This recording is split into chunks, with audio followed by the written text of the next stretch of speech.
მოგესალმებით.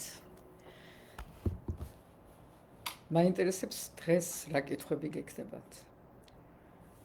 დავიწყებთ ლიზა შეშელიძის კითხვით, რომელიც ამბობს, რომ დასავლელ პარტნიორებთან საუბრისას თქვენ აღნიშნავთ, რომ ქვეყანაში იმაზე დიდი პროტესტია, ვიდრე ქუჩაში ეს ჩანს. თქვენი აზრით რა არის საჭირო, რომ ეს ყველა გაბრაზება და ყველა ემოცია გამოვიდეს გარეთ? რა კონკრეტული მექანიზმებია, რითაც შეგვიძლია რომ საგარეო კურსი დავიცვათ ჩვენ საზოგადოება? ჩვენ ვიცავთ ჩვენ მომავალს საგარეო კურსს სხვათა შორის, მაგრამ ჩვენ მომავალს ვიცავთ პროტესტით, მაგრამ არა მხოლოდ პროტესტით, მედეგობით, იმითი რომ ეს საზოგადოება არ ნებდება და ამისი მაჩვენებელი არის თუნდაც ეს ბოლო დროს აი ჩემი შვილი მირეკავს. არა, ეხლა არა მაქვს დრო. რომ არ ნებდება და მაინც აგრძელებს თავის პრინციპების დაცვას და ის რომ 71% ბოლო გამოკითხვაში რაც იყო, რაც გამოქვეყნდა ეხლა, უჭერს მხარს ევროპულ გზას და ევროპულ მომავალს, ეს ამისი ნიშანი არის, რომ რაც არ უნდა ეს ყოფილიყო ეს პროპაგანდა რეჟიმის, რაც არ უნდა რეპრესიები, ეს ამ ყველაფერმა ვერ იმოქმედა ამ ხალხზე, შეიძლება სხვადასხვა მიზეზების გამო, ეხლა ვერც ერთ ქვეყანაში ვერ მოვთხოვთ ხალხისგან, რომ 2 წლის მანძილზე სულ მუდამ ქუჩაში იდგენ. ამისთვის არის ნაწილი საზოგადოების, რომელიც ამას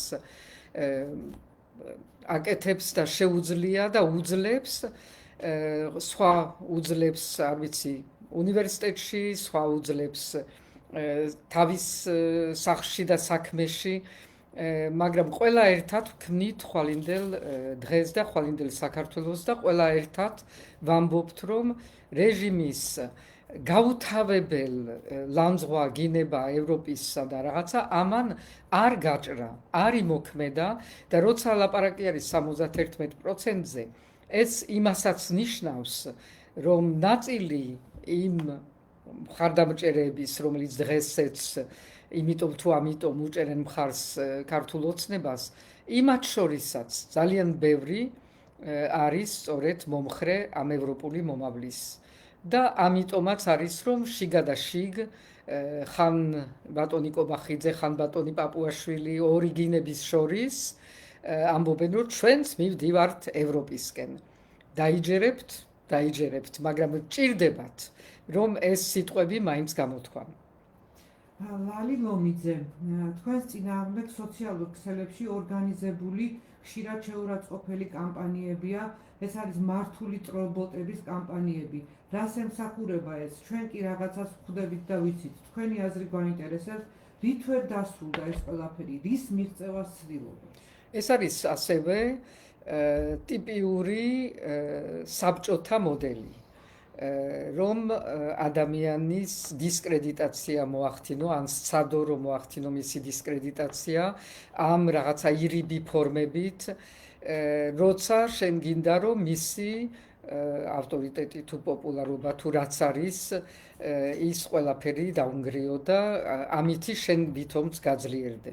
მე გავლილი მაქვს, მე მგონი ყველა რეჟიმის დროს პრაქტიკულად ესა, ასე რომ ძალიან დიდი გამძლეობა გამიჩნდა ამ დროს და მე მგონი რაც მთავარი არის ამაში, არ უნდა მოქმედებდეს შენზე. მე ხშირად მithქვამს, რომ არც წყენა არ იწვევს ეს ჩემში და არც გაბრაზებას, იმიტომ ეს ორი ემოცია, რაც არის წყენა და გაბრაზება, შეიძლება გქონდეს მხოლოდ შენთვის მნიშვნელოვან ადამიანების მიმართ. თუ შენ მათგან ელოდებოდი სხვა რამეს და იმათმა იმედი გაგიცრუეს, მაშინ შეიძლება ხო და მე ერთ-ორჯერ მომსვლია, რომ აი ჩემ ახლო მეგობრებიდან რაღაცები მწყინს და რაღაცები არ მესმის, მაგრამ ეს ეხება ძალიან ახლო მეგობრებს და არც ერთი ამ ადამიანებიდან, ვინც ძალიან აქტიურობენ ჩემს წინააღმდეგ, ესენი არ შედიან ამ წრეში და ვერ შევლენ ვერასოდეს. ნანი კოზილიძის შეკითხვა მეცო-სოპრანო მზიანი ორაძეზე, რომელმაც საჯაროდ დაგდოთ ბრალი სიცრუეში, ამბობს გავრილოვის ღამის ლოკაციასთან დაკავშირებით. მიიჩნევს თუ არა ამ განცხადებასაც მიზანმიმართულ დეზინფორმაციად? კი, აბარა, ეს შედის იმავე, არ ვიცი ვინ წააქეზა და რისთვის, ალბათ ამასაც მერე გავიგებთ. თვითონ ამბობს და თვლის, რომ ჩემი უახლოესი რაღაცა მეგობარი იყო. სწორედ აქ ჩანს ადამიანი არის თუ არა შენი მეგობარი. ვიცნობდი კარგად და არაერთხელ რაღაცებში დავხმარებիր ვარ, მაგრამ დღეს უკვე გამოჩნდა, რომ არაფრად არ ითვლება ეს იმ მეგობართა სიაში, რომელიც შეიძლება ადამიანს ყავდეს და რითაც შეიძლება ადამიანი ამაყობდეს, ვიტყოდი. და რატომ ჭირდება ადამიანს, რა მიზნებისთვის ჭირდება, რომ რაღაცა ასეთი შექმნილი პოსტები დაწეროს, მე ჩემამდე არ მოდის. იმიტომ რომ არ მგონია რომ ეს ეკუთვნოდეს მის უშუალო რაღაცა პოლიტიკურ მიზნებს თუ ამბიციებს. სხვა მიზნები და სხვა ამბიციები შეიძლება ქონდეს. მასზე არის და თვითონ იფიქროს. კიდევ ერთი ცილისწამებასთან დაკავშირებით არის შეკითხვა კობა ალიბეგაშვილის. თქვენ თეატრულუკიანმა თქვენი წინაპრების შესახებ გავრცელებულ პოსტში ცილისწამებაში და თქვენ დაადანაშაულეთ თეატრულუკიანი ცილისწამებაში, როცა მან გაავრცელა თქვენი წინაპრების შესახებ ინფორმაცია, გეგმავს თუ არა რომ უჩილოთ მას სასამართლოში პატივისა და ღირსების შელაფიზვისთვის? არ ვიცი, ფიქრობ, არც ვიცი ღირს თუ არ ღირს ამ ადამიანთან რამე ჩივილის შეტანა. ეხლა მე ჩივილი უფრო ალბათ იმაზე არის, რომ ხომ უნდა რაღაცნაირად დაიცვა ის ადამიანები, რომლებიც აღარ არიან. სხვათა შორის ეს არ ეხება მხოლოდ იმ ჩემ ერთ ბიძას. პრაქტიკულად მე რაც პოლიტიკაში შემოვედი ამ ქვეყანაში, არ არსებობს ჩემი წინაპრებიდან თუ ოჯახიდან არავინ, ვინც არ იქნა გალამზღული. არავინ. ყველანი სხვადასხვა ფორმით და სხვადასხვა ეპოქაში. ასე რომ ეს არის ძალიან ვიტყოდი სამწუხარო ზოგადად ქვეყნისთვის, ახალგაზრდებისთვის რას უყურებენ და როგორ უყურებენ ამას. ამიტომ ამის მიმართ მაქვს ძალიან დიდი წუხილი, რომ ასეთ ქვეყანაში, ასეთ საზოგადოებაში ვცხოვრობთ, სადაც არ არის არაფრის თვის საზღვარი, სადაც ჩერდები და იმის იქით არ მიდიხარ. ეს ერთი არის. მეორე, რაც უნდა ითქვას ამ საკითხზე, არის ის, რომ როგორც ჩანს, თეატრულუკიანს არაფერი არ ესმის იმისი თუ რა იყო მდგომარეობა ქართულ ემიგრაციაში იმ მეორე მსოფლიო ომის დროს, როცა ქართული ემიგრაცია იყო რეალურად ორად გაყოფილი იმ ადამიანებთან შორის, რომლებიც თვლიდნენ, რომ ყველაზე დიდი ბოროტება იყო ზოგადად ტოტალიტარიზმი, გერმანული თუ საბჭოთა და ერთნაირად უყურებდნენ ორივეს და თვლიდნენ, რომ ერთი მეორესგან ვერ გადაგარჩენს. და მეორე ნაწილი ამ ემიგრაციის საზოგადოების, რომელიც თვლიდა, რომ ერთგვარად ბოლო იმედი შეიძლება ყოფილიყო, სწორედ რომ გერმანელები დაამარცხებდნენ საბჭოთა კავშირს და მერე საქართველო რაღაცნაირად თავის თავს მონახავდა. ეს მეორე ნაწილი სხვათა შორის ემიგრაციის, რომელსაც ეკუთვნოდა არა მხოლოდ ეს ერთი ბიძა, მეორე ბიძა ბევრად უფრო ცნობილი მიშა კედია, იმან შეაჩერა ეს საქმიანობა და გადმოიტანა იმაზე, რომ ქართველი ებრაელები გადაერჩინათ ამ ოკუპაციის პერიოდში, მაგრამ შეაჩერეს იმის მერე, რაც ადგილზე იყვნენ და დაინახეს გერმანელები როგორ ეპყრობოდნენ უკრაინელებს. ეს იყო ის გადამტეხი მომენტი, როცა მე მახსოვს დედაჩემი მიყვებოდა, მე არ ვიცნობდი, მიყვებოდა, რომ მიშა ჩამოვიდაო და თქვაო, რომ ჩვენ ამათ ვერასოდეს ვერ ვენდობით, იმიტომ რომ იგივეს გაგვიკეთებენ, რაც რუსები გვიკეთებენ. ანუ ეს არის ძალიან მძიმე პერიოდი, მტკივნეული პერიოდი, სადაც ერთგვარად ემიგრაციაში ისიც იყო, რომ ერთგვარი ბოლო იმედების მომენტი იყო მოსული, რომ ეს თუ არა, მაშინ მერე რა შეიძლება იყოს ისეთი, რომელიც შეცვლის ამ მდგომარეობას, რომელიც დაამარცხებს საბჭოთა კავშირს, ჩვენ როგორ გამოვალთ ამ იმიდან და ეს იყო ერთ-ერთი მამოძრავებელი ეს რაღაცა იმედის ჩამოკიდება ბოლო იმედზე. გოგი ნადირაძე, რას ფიქრობთ, როგორ უნდა დავძლიოთ ეს უკიდურესი პოლარიზაცია და სიძულვილის ენა, რომელმაც უკვე ფეხი მოიკიდა როგორც საჯარო მოხელეებში, ასევე ცნობილ სახეებში და მათ რიტორიკაში აქტიურად გაჯდა. როგორ უნდა დავამარცხოთ პოლარიზაცია?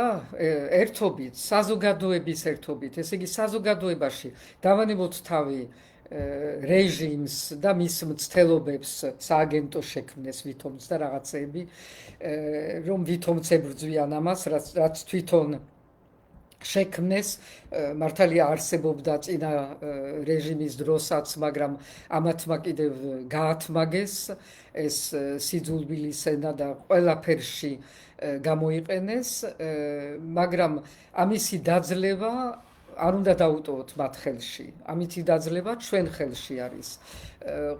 ყოველივე ადამიანმა რომ თავი შეიკავოს იმისგან, რომ რაღაცნაირად იმის მაგივრად რომ გაანალიზოს, გააკრიტიკოს, წინააღმდეგობა გამოუცხადოს, მაგრამ არ გალანძღოს, იმიტომ ლანძღვა ხშირად ნიშნავს იმას, რომ შენ არგუმენტი არ გაქვს. შენ თუ ვერ არგუმენტირებულად ვერ უმტკიცებ ადამიანს, რომ ის არ არის სწორი და შენი სიმართლე გაქვს და შეიძლება ეს სიმართლე უფრო ღირებული იყოს და საჭირო ამის მოსმენა, ესე იგი შენი თავის არ გჯერა და ხშირად ამიტომ არის ეს ლანძღვა და გინება და ეს შეურაცხყოფები შინაგანი ძალიან დიდი სიღარიბის და სისუსტის მაჩვენებელი. ცისანა ეროშვილი, ხელისუფლება სუვერენიტეტის დარღვევაში ადანაშაულებს ახლა უკვე ევროპარლამენტს და ევროპარლამენტს ადარებს რუსეთის დუმას.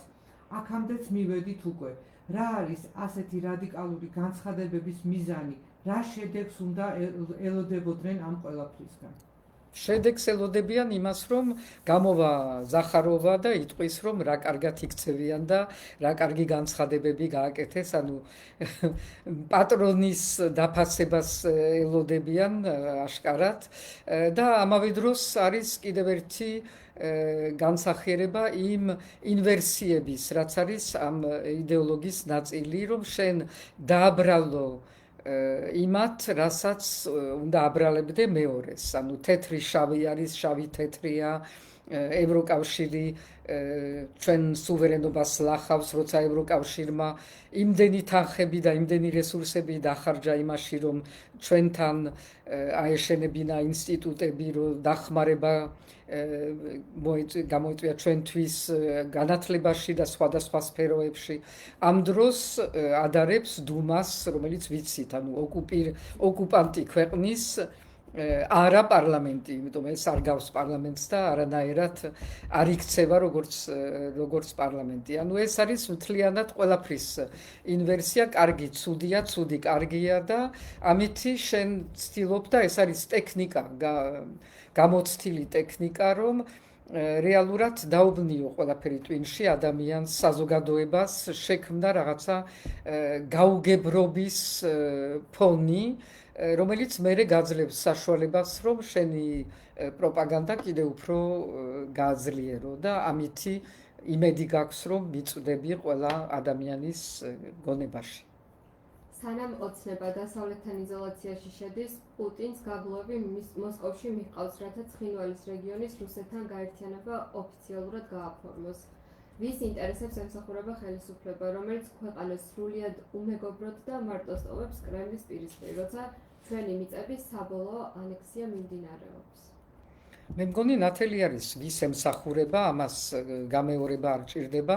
ყველა ნაბიჯი რაც გადადგმული არის, სწორედ გადადგმული არის იმისკენ, რომ ევროპასგან, ამერიკასგან, ყველა ჩვენ სერიოზულ პარტნიორებისგან ჩამოგვაშორონ, დაგვტოვონ ხელცარიელი ზურგის გარეშე, არავინ აღარ გვიმაგრებს ზურგს და დაგვტოვონ მარტო სწორედ იმ ძალის წინაშე, რომელიც სამხედრო აგრესიით შედის უკრაინაში, რომელიც ჩვენთანაც სამხედრო აგრესიით შემოვიდა, დაეუფლა ამ რეგიონებს, დღეს არის როგორც სრულყოფილი ოკუპანტი და ერთ ნაბიჯს წინ კიდევ გადადგამს თუ მეორე ნაბიჯს წინ რეალურად ეს ოკუპაცია არის ტოტალური და მიდის და მიდიოდა იმისკენ რომ ანექსია გაამართლონ და ბოლომდე მიიყვანონ სამართლებრივათაც კი ეს არის ცხადია მიზანი და ჩვენ ვერ ვხედავთ ვერსად ბევრი კრიტიკა გვესმის ევროპის, ევროკავშირის, ევროპარლამენტის, კომისიის, ყველა ლიდერის, ყველა აქაური ელჩის, არც ერთი სიტყვა არ ისმის სერიოზული იმისთვის, რომ ხელისუფლებიდან წამოვიდეს გაანალიზება, გაპროტესტება ამ ნაბიჯების და ზოგადად იმ მდგომარეობის, რომელშიდაც იმყოფება ეს ქვეყანა, ეს ოკუპაცია და იბრიდული სტრატეგია. ორივე არის ჩვენს მიმართული ძალადობა რუსეთის მიერ და ამაზე არაფერს არ ამბობენ, ჩუმად არიან და ეს არის მათთვის როგორც ჩანს მისაღები. რამდენად რეალურია საფრთხე, რომ ოცნების ჯიუტმა პოლიტიკამ ქვეყანას სრულ ეკონომიკურ იზოლაციაში მოაქციას და ხალხი უკიდურეს სიღარიბეში ჩატოვოს? ჩატოვებულია რა ადამიანი სიღარიბეში, რა კეთდება იმისთვის, რომ განვითარდეს ქვეყნის ეკონომიკა. მე არ ვლაპარაკობ იმაზე, რომ განვითარდეს ის წყაროები, რომლებიც რეალურად ასუქებს ქართულ ოცნების ჯიბეებს. ზოგი ლეგალურად, ზოგი არალეგალურად. ამ ხრივ შეიძლება რაღაც დონეზე სტატისტიკურად, თავიანთი სტატისტიკით აჩვენონ, რომ რაღაცა ეკონომიკაში წინ მიდის, მაგრამ რეალური საზომი ჩვენი ეკონომიკის, ჩვენი ეკონომიკური განვითარების არის ადამიანების დღევანდელი ყოფა და რამდენად ადამიანები შოულობენ ამ ქვეყანაში თავიანთ განვითარების პერსპექტივას. ის რაოდენობა ადამიანების, რომლებიც სტოვებენ ამ ქვეყანას, არა იმიტომ, რომ ამისი დიდი სურვილი აქვთ, მაგრამ იმიტომ, რომ აქ სწორედ ვერ ხედავენ თავიანთ მომავალს, თავიანთ პერსპექტივას, თუნდაც საარსებო მინიმუმის აქ შეძენას, ამიტომ მიდიან ამ ქვეყნიდან, ეს არის ნამდვილი საზომი ჩვენი დღევანდელი ეკონომიკის, ასევე უცხო ინვესტიციები. ლაპარაკი რაღაცა ბუნდოვანი არაბულ ინვესტიციებზე თუ ჩინეთიდან წამოსული, არავის არ უნახავს ჩინეთიდან შემოსული რომელიმე ქვეყანაში ინვესტიცია, რომელიც პირველ რიგში არ იყო სრულიად მორგებული ჩინეთის ინტერესებზე. და ამიტომ არის რომ ძალიან ძნელად გამოდიან შემდგომ ის ქვეყნები, ბევრად ეს აფრიკის ქვეყნებს ეხება უფრო ხშირად, ბევრად ძნელად გამოდიან იმ კონტრაქტებიდან, რომელიც დადებული არის ჩინეთთან.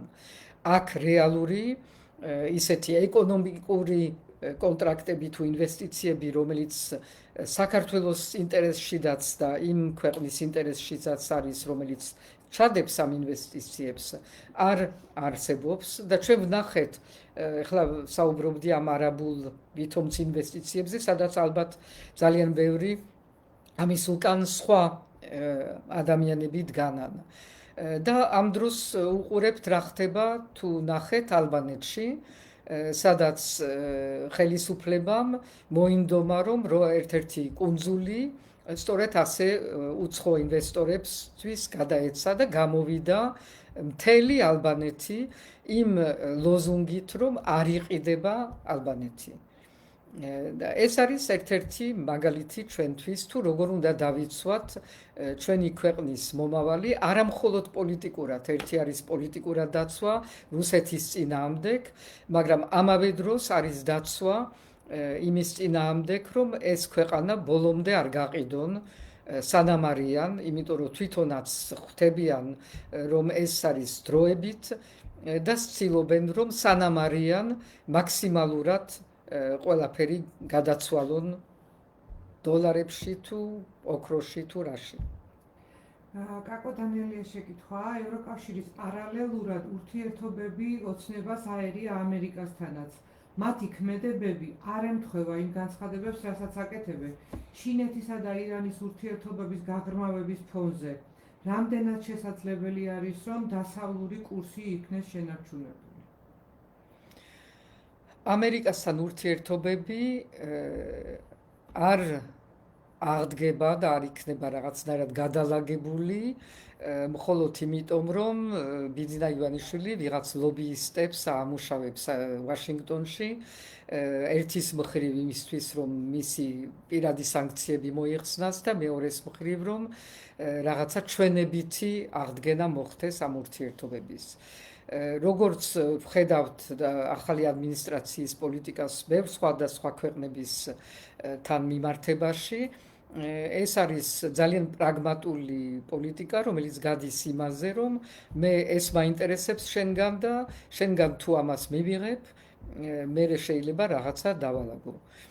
რეალურად ის, რაც შეიძლება დღეს აინტერესებდეს ამერიკას ჩვენ ქვეყანაში, არის ისეთი საკითხები, რომელიც ძნელად იქნება მოსაგვარებელი ამ ხელისუფლებასთან, იმიტომ რომ ეს ნიშნავს, რომ ეს ხელისუფლება აღმოჩნდება რუსეთთან ცოტა რთულ პოზიციაში. მაგალითისთვის ვიტყვი, რომ მაგალითად ძალიან მნიშვნელოვანი იქნება ამერიკისთვის, რადგან დიდ მნიშვნელობას ანიჭებს დღეს აზერბაიჯანს და სომხეთის დალაგებულ ურთიერთობებს და პროდასავლურ კურსს სომხეთის, რომ საქართველოსგან მიიღოს სრული გარანტიები, რომ არასოდეს აღარ შეუშლის ხელს ტრანზიტს სომხეთის მიმართულებით, ან სომხეთიდან წამოსული სატრანზიტო პროდუქციის. ეს ნიშნავს, რომ რუსეთი ვერ გამოიყენებს საქართველოს სომხეთის წინააღმდეგ. შეიძლება, რომ ამ მთავრობამ, ამ რეჟიმმა ეს პირობა დაუდოს ამერიკას და შეასრულოს. არ ვიცი. მეორე შეიძლება იყოს, რომ საქართველო არ გახდეს და არის უკვე, ანუ გამოასწოროს ის, რომ არ იყოს ფულის გათეთრების, ტერორისტებისთვის პასპორტების გადაცემის თუ გაყიდვის თუ რაც ხდება, ყველანაირი ტრაფიკი, იგივე რუსეთის ნავსადგურად ჩვენი პორტების გამოყენება და ასე შემდეგ. ეს არის ის, რაც ალბათ აწუხებს ამერიკას და რაზედაც შეიძლება მოსთხოვონ რეალური ნაბიჯები.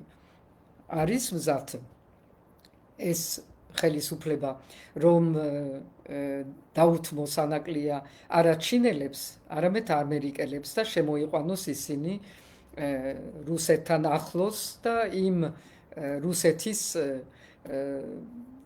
სამხედრო ბაზასთან ახლოს, რომელიც რუსეთი აშენებს თუ ვითომც აშენებს ოჩამჩირაში.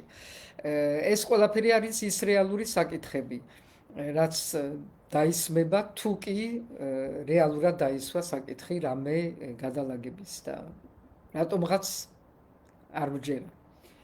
ნანული კოხრეიძის შეკითხვა, როგორ ფიქრობთ, ასეთი განცხადებები და ასეთი გადაწყვეტილებები ქართული ოცნების, ეს არის მათი პირადი გადაწყვეტილება თუ კრემლის პირდაპირი ზეწოლის შედეგია და რატომ ვერ უპირისპირდებიან ამ პოლიტიკას, კრემლის პოლიტიკასა და გავლენებს? სურვილი არ აქვს თუ გავლენა? ოცნებას თვითონ. ოცნებას გავლენა თუ აქვს? ოცნება არის შექმნილი რეალურად რუსეთის გეგმით, როგორც ჩანს, შეიძლება ეს პირველივე დღიდან ვერ დავინახეთ, მე პირადად შემიძლია ჩემზე ვთქვა და ბევრმა ვერ დაინახა, ვიღაც დღეს იჩემებს, რომ მე პირველივე დღიდან ვიცოდი, მაგრამ რეალურად ეს არ ჩანდა დიდხანს, სანამ ოცნება რჩებოდა სწორედ ამ ევროატლანტიკურ ორიენტაციაზე, სანამ მისი პრიორიტეტი არ იყო შეცვლილი, სანამ ყველაფერს ასრულებდა, ანეცდებოდა, რომ შეესრულებინა იმ სხვადასხვა რეკომენდაციებიდან. მაგრამ უცებ რაღაც მომენტში დადგა დრო, როცა რუსეთმა გააძლიერა თავისი ზეწოლა ამ ჯგუფზე, ამ გუნდზე და მოითხოვა რომ მათ მიეღოთ ის გადაწყვეტილებები, ის მაგალითად შეწყვეტა მოლაპარაკებების ევროკავშირთან, მაგალითად ის ახალი რიტორიკა მეორე ფრონტის, ის ძალიან ანტიევროპული და ანტიამერიკული რიტორიკა, deep state-ის და ასე შემდეგ. ეს ყველაფერი აშკარად არის პირდაპირ დაყენებული მოთხოვნები მოსკოვისგან, თან მიყვებიან ძალიან ახლო სხვადასხვა რუსულ კანონებს, რუსულ პროპაგანდას, თუნდაც შიდა პოლიტიკური პროპაგანდა და რუსულ ტექნოლოგიურ მოდელს, როგორ უნდა საზოგადოება დაახშო, როგორ უნდა წინააღმდეგობა შეწყვიტო და როგორ უნდა დაეუფლო ზოგადად ქვეყანას. ეს ყველაფერი არის პირდაპირ რუსული know-how, ასე ვთქვათ. და აქ რატომ როგორ ხდება ეს უკვე საკითხი არის, რომელიც ჩვენ ფაქტებზე ვჯელობთ, რა ჩანს და რა არის დადასტურებული, თორემ რატომ მოხდა, როგორ მოხდა ეს ყველაფერი შეიძლება მერე გაირკვევა, ან შეიძლება არასოდეს გაირკვეს, ან და ოცნებას კითხეთ. ლიანა საბახტარაშვილი, მართველი გუნდი ამბობს, რომ საქართველო კვლავ რჩება ევროპული გზის ერთგული. როგორ ფიქრობთ, რატომ ვერ ამბობს ღიად ქართული ოცნება, რომ საერთოდ აღარ აინტერესებს ევროკავშირი? იმიტომ რომ 71% ამ ქვეყნის ამბობს, რომ მე მინდა ევროპა. იმიტომ რომ ალბათ 100% ამ ქვეყნის მოსახლეობის უნდა რომ თავისი შვილები გააგზავნოს ევროპაში სასწავლებლად. იმიტომ რომ 100% ალბათ ამ ქვეყნის მოსახლეობის თუ აქვს საშუალება უნდა რომ იმოგზაუროს ევროპაში. და რაც მთავარი არის, ალბათ 150%-ს უნდა რომ ამ ქვეყანაში შემოიტანო ის სტანდარტები, რაც არსებობს ევროპაში, ჯანდაცვის, განათლების, უსაფრთხოების, მშვიდობის, რეალურად საზოგადოებრივი მშვიდობის და ასე შემდეგ. გამარჯობა ქალბატონო სალომე, სამედიცინო დაწესებულებებში არსებულ ვითარებაზე რა სიტყვით? სასაკლაოდ რომ არის ქცეული კლინიკებია. ვიტყვი ახლა რაც ვთქვი, ეს არის სტანდარტების არქონა, კანონები გვაქვს რეპრესიული, მაგრამ კანონები, რომელიც იცავს ადამიანის ჯანმრთელობას ყოველდღიურობაში და აძლევს ადამიანს იმის საშუალებას, რომ უსაფრთხოდ მიიღოს სწორედ ის ელემენტალური ჯანდაცვის სერვისები, ეს კანონები არ არსებობს, არც მონიტორინგი, ყველაფერი არის მიმართული რეალურად ქვეყანაში იმისთვის, რომ ოპონენტები დაისაჯონ. გინდათ ბიზნესში, გინდათ რა სფეროც არ უნდა აიღოთ, კულტურაში, ყველგან ჩემები უნდა დავიცვა და ოპონენტები უნდა დავსაჯო და ამ დროს იკარგება და დაკარგული არის და არ არსებობს და არანაირ პრიორიტეტში არ ჯდება, რომ შეიქმნას სწორედ ის დაცვითი მექანიზმები, რაც რეალურად არის სახელმწიფოს გასაკეთებელი და რითაც შეიძლება ითქვას, რომ სახელმწიფო არსებობს ან არ არსებობს. გოგუცა ნებსიწვერიძე გვეკითხება, ოცნებამ გამოიყენა რუსეთის მიერ უკრაინაში შეჭრა და მის მიერ წარმოებული ომი, რომ საკუთარი ხალხი დაეშინებინა და დაეშანტაჟებინა. საუბარი მშვიდობის პოლიტიკაზე ბჭყალებში და აბა ომი გინდათ პროპაგანდამ რაღაც კუთხით, რაღაც ეტაპზე იმუშავა. ახლა ჩვენ რა უნდა დავუპირისპიროთ და როგორ უნდა გავარღვიოთ ეს შიში საზოგადოებაში? მე მგონი ჯერ ერთი რომ შიში საზოგადოებაში უკვე დაძლეულია. შიში დღეს თუ არსებობს ოცნების წრეებში, იმ ადამიანების წრეებში, რომლებსაც ბევრი ფული აქვთ მოპოვებული სწორედ ამ ოცნების პირობებში და დღეს უკვე ხედავენ, რომ შეიძლება ამან პირდაპირ მიიყვანოს ისინი ციხეში. ეს არის მათი შიში და ასეთი შიში საზოგადოების მხრიდან არ არსებობს. ამიტომ დღევანდელ დღეს პრაქტიკულად ეს აღარ მუშაობს და პასუხი ამ კითხვაზე აბა ომი გინდათ არის ძალიან მარტივი. აბა ასეთი მშვიდობა გინდათ, როგორიც მოგვიტანა ოცნებამ. ლიკა არონიას შეკითხვა. დღეს ამ წუთას რა არის თქვენი ორიენტირებული პოლიტიკური გეგმა, რეჟიმის იზოლაცია, ახალი არჩევნების იძულება თუ ფართო ეროვნული პლატფორმის ჩამოყალიბება? ერთიც მეორეც და მესამეც. კობა ბაგდავაძე, ვინ უნდა იყოს ამ პროცესის პოლიტიკური ცენტრი, ოპოზიციური პროცესის, თქვენ, ოპოზიციური პარტიები თუ სრულიად ახალი სამოქალაქო პოლიტიკური პლატფორმა? ალბათ უფრო მესამე სრულიად ახალი პოლიტიკური და საზოგადოებრივი პლატფორმა, სადაც მე ჩემ თავსაც ვხედავ. ქალბატონო პრეზიდენტო, ოპოზიციის ალიანსის შიდა უაზრო დაპირისპირებაზე რას ფიქრობთ? რასაც საზოგადოება ფიქრობს. ნიკო კეპულაძე საინტერესებს დღეს რას ეტყოდით იმ ამომრჩეველს, რომელსაც ძალიან აღიზიანებს ოპოზიციის მუდმივი შიდა კონფლიქტები და უკვე აღარ სჯერა, რომ ოპოზიცია არის ის პოლიტიკური ძალა, რომელიც შეძლებს ქვეყანაში ცვლილებების შეტანას.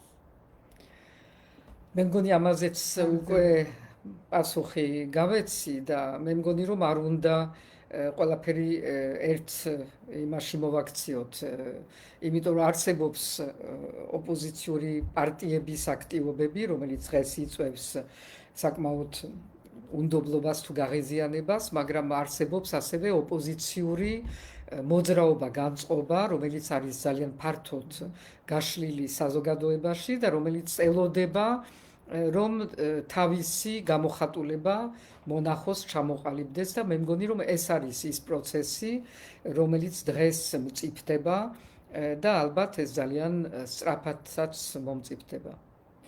ნინო ნოდია, ხვალ რომ ბრიუსელში, ვაშინგტონში ან და მთავარ ევროპულ დედაქალაქებში გქონდეთ ერთი მოთხოვნის დაყენების შესაძლებლობა. რას ეტყოდით მათ? რა სჭირდება ყველაზე მეტად დღეს საქართველოს?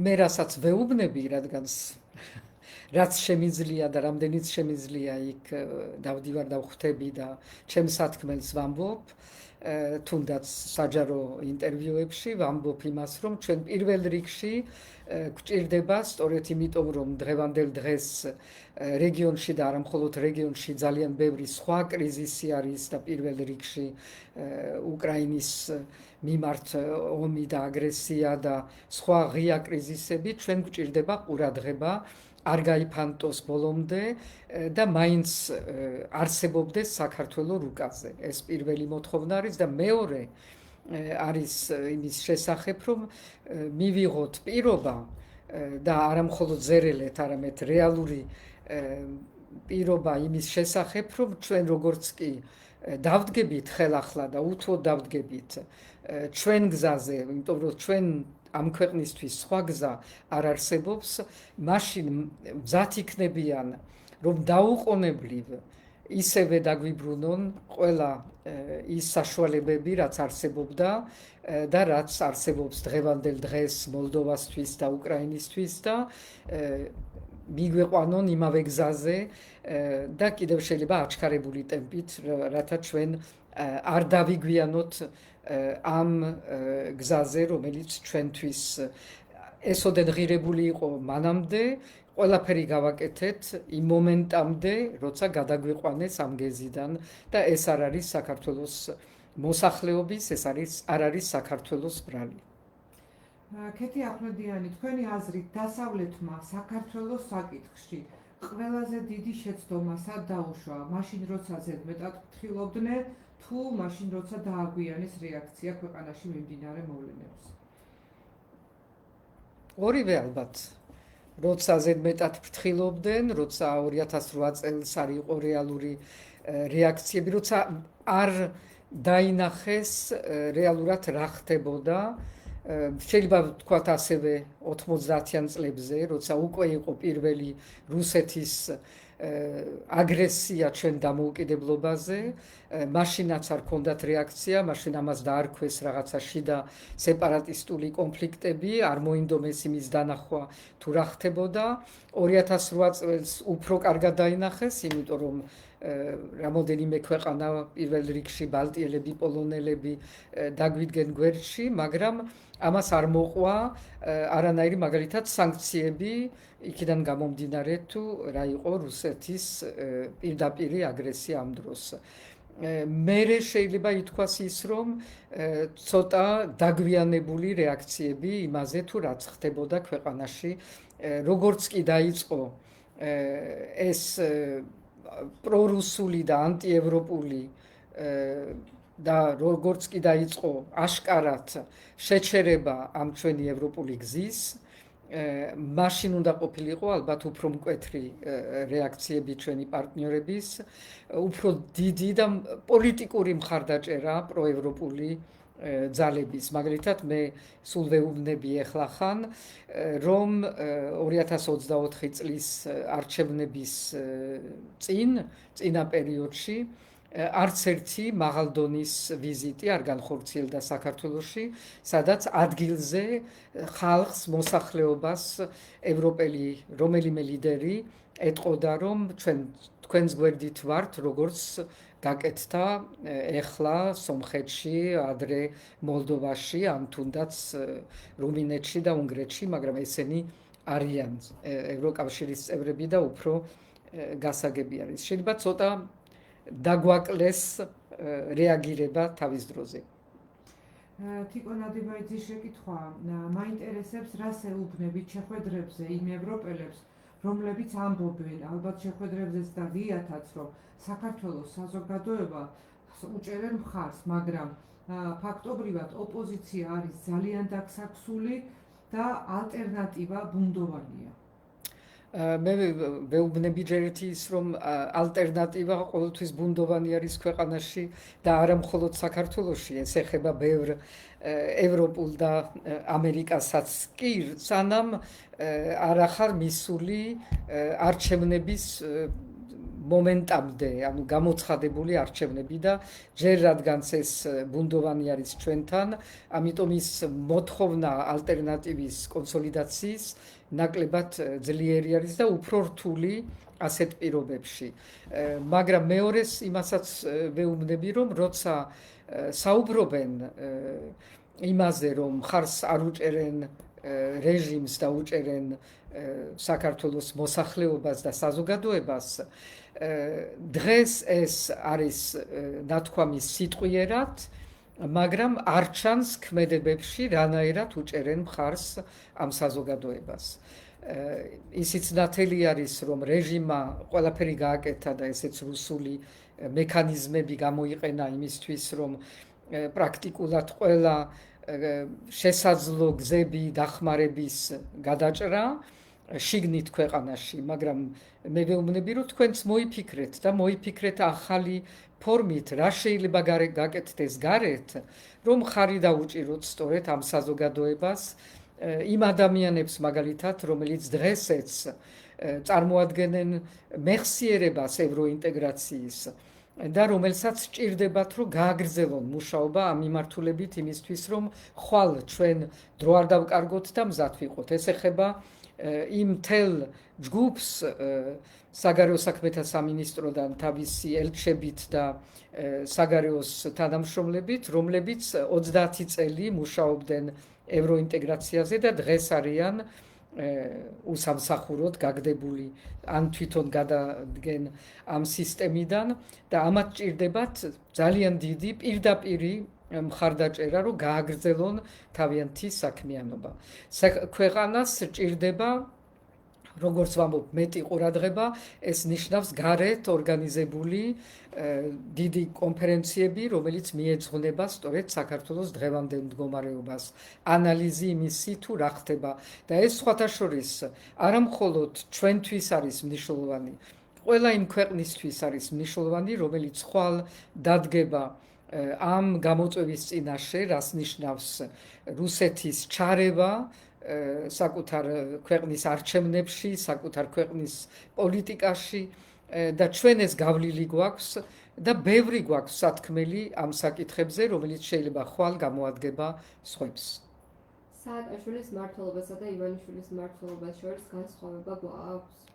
განსხვავება არ გვაქვს იმ ხრივ, რომ როგორც სისტემა, სისტემურად ძალიან გვანან და ზოგჯერ მე ისეთი დეჟავის ის მაქვს განცდა, რომ ძალიან ძნელი არის, რომ არ ვიფიქრო, რომ რაღაცა სარკისებულად მოქმედებენ და ძალიან ბევრ რამეში სხვათა შორის იმეორებს ეს რეჟიმი ის, რაც ადრე იყო გაკეთებული და მოგონილი თავის დროზე სააკაშვილის რეჟიმის მიერ. მაგრამ ძალიან ერთი უზარმაზარი განსხვავება არის ის, რომ სააკაშვილის რეჟიმმა არასოდეს არ შეასუსტა, არ შეცვალა და პირიქით გააძლიერა ქვეყნის ორიენტაცია, ქვეყნის მჭიდრო ურთიერთობები ამერიკა და ევროკავშირთან და ამითი ვიყავით დაცული, რაც არ უნდა ავტორიტარიზმისკენ მიდიოდა ის რეჟიმიც, დაცული ვიყავით როგორც ქვეყანა და მისი მომავალი დაცული იყო და რეალურად ამიტომ არის, რომ ასეთი გადასვლა მოხერხდა იმ სისტემიდან ახალ არჩევნებზე. სამწუხაროდ ქართულმა ოცნებამ მერე წაგვიყვანა სულ სხვა გზაზე. თუ 2028 წლის არჩევნებისთვის ვემზადებით, ახლავე უნდა დავიწყოთ მზადება, სულ რაღაც წელიწად ნახევარი დარჩა. ამ თემაზე აუცილებლად დაიბარეთ ოპოზიციის ლიდერები, დაელაპარაკეთ და აუხსენეთ, რომ მაგარი მობილიზაციის კამპანია თუ არ დაიწყოს, ყველაფერი ცუდად დასრულდება. წესით ახლა დაწყებულიც უნდა იყოს მზადება. მოკლედ, რას ფიქრობთ ამაზე? გუშველეთ რა თქვენ მაინც. უთუოდ უნდა იყოს ახლა უკვე დაწყებული, იმიტომ რომ არავინ არ იცის, როდის დაინიშნება, ჩაინიშნება ეს არჩევნები. ბევრი სცენარები შეიძლება მოვიფიქროთ და ეს არ არის ჩვენი როლი, რომ ვიფიქროთ სცენარებზე. ჩვენი როლი არის, რომ ვიყოთ მზად. ეს მზადყოფნა უნდა წამოვიდეს როგორც მოთხოვნა საზოგადოებიდან. მე რო ვინმე დავიბარო, ეს არაფერს არ გამოიტანს. მე და საზოგადოებამ ერთად უნდა დავიბაროთ ჩვენი თავი და დავიწყოთ მზადება, იმიტომ რომ რეალურად ჩვენ თუ რამე დაგვაკლდა 2024 წელს, იყო სწორედ ეს მომზადება.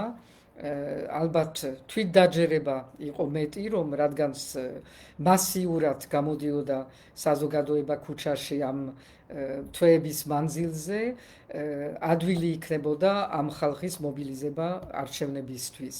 მაგრამ არც არ ნიშნავს, რომ არ უნდა იყო მზად იმისთვის, რომ დაიცვა ყოველივე შენი ხმა და ამას სჭირდება მართლაც სერიოზული მზადება ყველა იმათგან, ვინც სერიოზულად ფიქრობს ამ ქვეყნის მომავალზე. კითხვა შემოვიდა, აპირებთ თუ არა საქართველოში სტაბილურად დარჩენას და ცხოვრებას? არ ვიცი, რამდენჯერ უნდა ვუპასუხო ამ კითხვას. აქ ვარ, სხვაგან არა ვარ, არ ვიქნები. და სტაბილურად ვიქნები თუ არა, ამას ვერ გეტყვით. დღეისთვის ბოლო კითხვა, საქართველოს პირველი ქალი პრეზიდენტი ხართ, იყო ეს რთული გამოწვევა თქვენთვის? სრულიად არა, როგორც ქალი. როგორც პრეზიდენტი კი. და მინდა მე დაგემშვიდობოთ ახლა და გითხრათ, რომ ხვალვე შეგხვდებით კიდევ ერთხელ, რადგან ხვალ ვიქნები ტევე პირველზე ინგა გრიგოლიასთან და იქაც ვუპასუხებ კითხვებს. არა ხალხისგან ამჯერად ინგას კითხვებს. დიდი მადლობა. მადლობა.